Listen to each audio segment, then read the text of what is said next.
Hi guys, welcome back to Alamat, where we translate and narrate Philippine myths, urban legends, and horror stories to share with the world.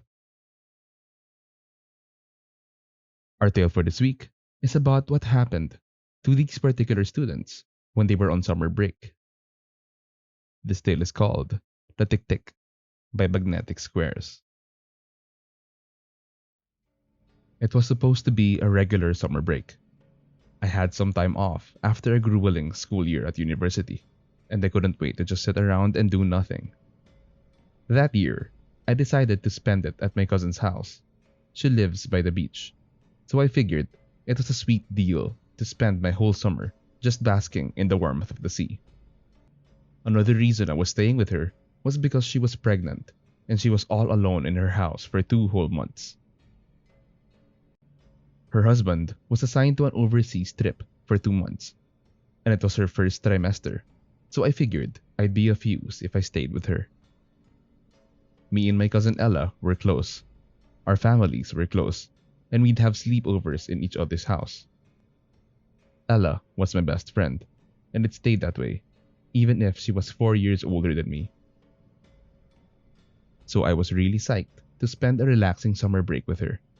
I have been so busy with schoolwork that I haven't been keeping up in touch with Ella. And with her husband away, this felt like old times. It was gonna be a good summer. The first few weeks at her house was as expected, extremely fun and relaxing at the same time. We were both so excited for her upcoming baby that we just about went overboard decorating the baby room. The pregnancy worked so well with Ella. She was virtually glowing with joy. She was so happy with her baby. She's one of those rare women who have easy pregnancies. She didn't experience morning sickness. She stayed a healthy weight, and she was just extremely happy in general. I guess she just has the right balance of hormones. It was on my third week at her house when strange things started to happen. It was a Thursday night, and I was out late. My boyfriend visited me for a couple of days, and we went out for dinner and a movie before he drove back to the city. Ella was alone at home and resting. She was down to her last 2 months of pregnancy and her tummy was heavy, so she couldn't move around that much. It was pretty late already when I got home, around 1 a.m. or so. So I was surprised when I saw that all the lights in the house were lit up. The TV in the living room was blasting at full volume. Huddled on the couch, sleeping soundly, was Ella. I nudged her gently to wake her up so she could move to the bedroom. She woke up with a start and looked at me in fear for a few seconds before she shook herself awake. Ella, honey, why are you sleeping here? It can't be comfortable for you, I asked. She shook her head in embarrassment and said, "It's nothing. It's silly, really. I just managed to spook myself earlier." I tilted my head in inquiry and she continued. I was already in the bedroom and was preparing to sleep when I heard a loud tapping by the windows.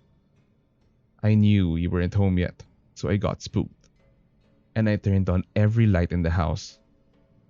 I couldn't sleep in the room, so I went down to watch some TV.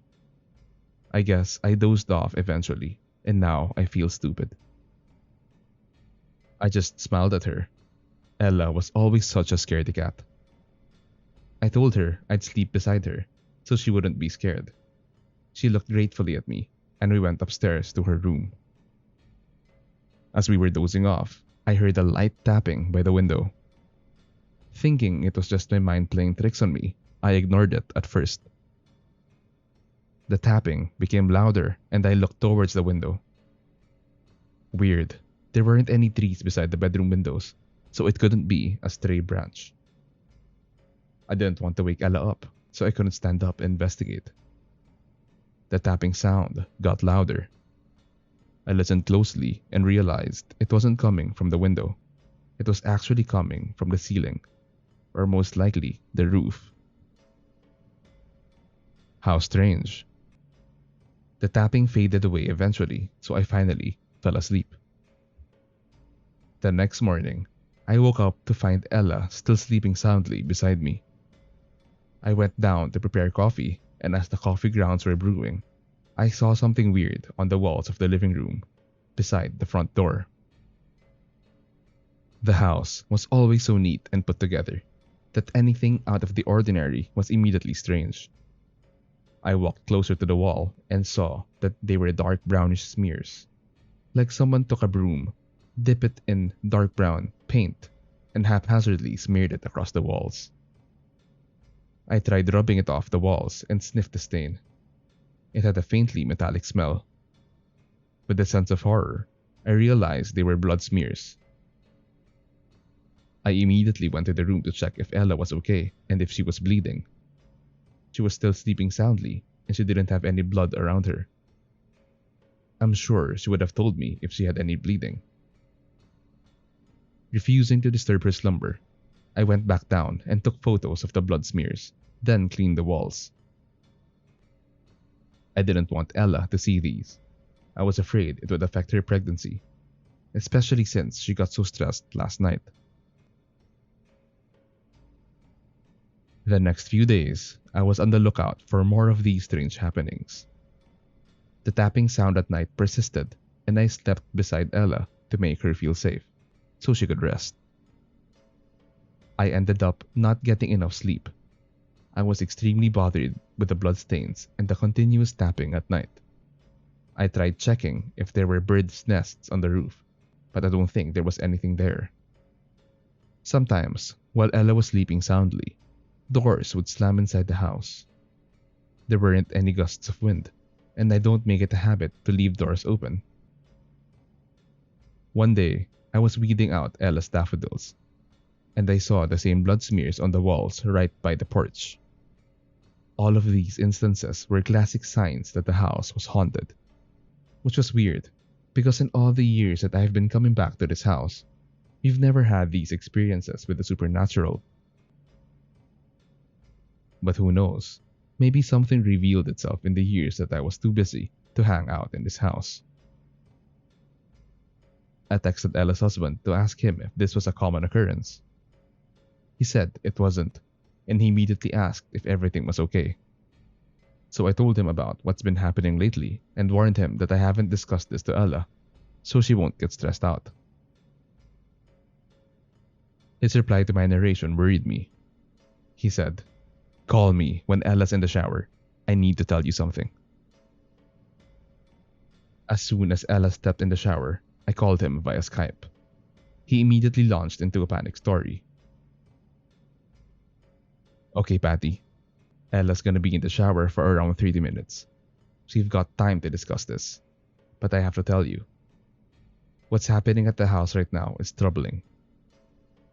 The tapping sound that you hear is not a good sign at all. The fact that you are seeing blood smears and strange things are happening inside the house means that the entity is really set on entering the house and getting to Ella." This is gonna sound extremely strange, Patty, but you have to believe me. I didn't believe in this too, but this is chillingly accurate to the stories that I've heard. I was worried at the urgency of his voice. "You're really scaring me. What is this about?" I said. He blew out air worriedly and proceeded with his story. "You see, in my home country, we have quite a lot of urban tales. I'm sure every culture has it. Stories of entities, elements that reside among us. There is one popular entity that many of our elders believe in. It is called the Tiktik. The Tiktik preys on pregnant women. It announces its arrival with an incessant tapping sound. You've been hearing this tapping sound more frequently, right?" "Yes, it's been happening more frequently, and it's keeping me up all night," I said, a growing sense of foreboding filling me. "Don't freak out, Patty. The tapping that you hear is its attempt to get inside the house. You probably noticed the tapping sound is coming from the ceiling, yes?" he asked me. I nodded, then realized he couldn't see me, so I grunted a yes, not trusting my voice anymore. "That's because it is tapping its way into the ceiling. The longer you allow its tapping, It will eventually tap a hole into the ceiling and a needle-like apparatus will drop down from the ceiling, slowly, straight into the belly of the pregnant woman. Once it reaches the belly, it will suck the baby out of the tummy. It will finally be satisfied. The pregnant woman wakes up with her stomach shredded and bloody, and she'll lose her baby forever. He finished in a rush. This was such an unbelievable story, but all the details seemed to match with what I was going through. This is insane. How can this be happening? I asked. I know, Patty. I never used to believe these folk tales. After all, we always just saw them as old wives' tales, originating from the provinces. I always used to think that they were just attempts to explain a miscarriage. But what you've told me chilled me to the bone. This isn't good, Patty. You have to protect Ella from this monster. I could sense the panic in his voice. Tom was one of the most rational guys I've ever met, and he's the last person I'd ever think to believe in these things. But he was telling me this urban legend from his hometown, the Philippines. It sounded so impossible, but he was so convinced. He was really spooked. We hurriedly ended our conversation with Tom promising to ask his parents how to fight this Tiktik. But in the meantime, I had to be with Ella at all times. Whether I was skeptical about this thing or not, it wouldn't hurt to be extra safe. For 2 straight weeks, I didn't sleep a wink at night. The tapping sounds got louder, and I tried my best to mask the sound so Ella wouldn't hear it. I stared at the ceiling, waiting if a needle-like thing would descend from it. Ella kept asking me why I looked so exhausted every day, and I kept on dodging her questions. Tom messaged me to tell me to surreptitiously leave garlic by the roof, and I had to make an excuse to climb up and repair something. I felt increasingly guilty for keeping this from Ella, and I was this close to breaking down and telling her everything. But all that changed one afternoon when Ella went into labor. She was a week or two early, but we were prepared for it. I rushed her to the hospital and she gave birth to a beautiful baby girl. Tom was still stuck at work during the delivery, but I made sure he was there via Skype. They named her Amanda. While Ella was resting, I called Tom and asked if the threat with Tiktik was over, and he said that as far as he knew, that the Tiktik only craved for unborn babies, so it seemed that we had survived it. I was beyond relief. Once we all came home from the hospital, I was back to my old self. Sure, I hardly slept in the hospital while taking care of Ella while she was recuperating.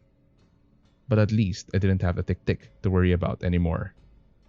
I was extremely excited to spend a long night sleeping and resting. Ella was over the moon with baby Amanda. I saw her cooing at her in the nursery and I smiled. All was right in the world. She looked so happy. I didn't want to disturb her. But I gently knocked on the door to the nursery. Hey Ella, I think I'm finally ready to crash. I'm so exhausted. Ella smiled and gave me a hug. You have been looking pretty tired lately, Patty. Thanks for being with me through all this. Please get some sleep. I'll be okay with this snuggle bunny. I smiled at Ella and Amanda again and went to my room to sleep. It was the first time that I slept in this bed without Ella and without any worries, so I found myself dozing off in a deep sleep. From far away, I thought I heard a faint tapping sound, but I figured it was just my imagination. After weeks of listening to it, I fell into a deep, exhausted sleep.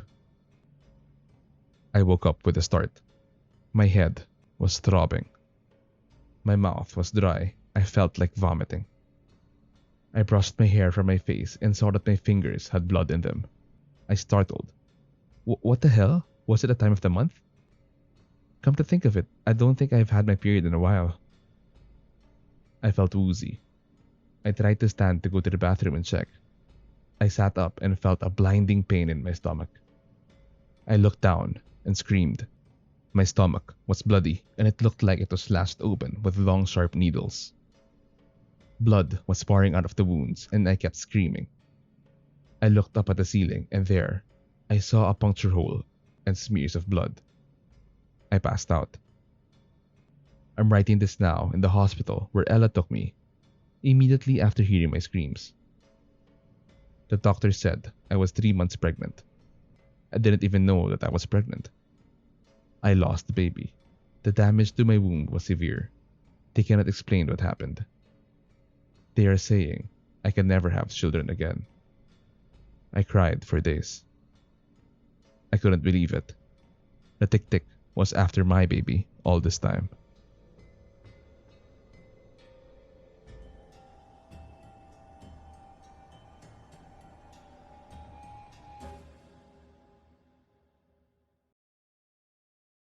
What do you think of this week's story? If you have similar experiences about this creature named the Tiktik, share them down below in the comment section. And if you're enjoying our content, don't forget to like, subscribe, and share this channel to your friends and family. Salamat guys, and see you in the next one.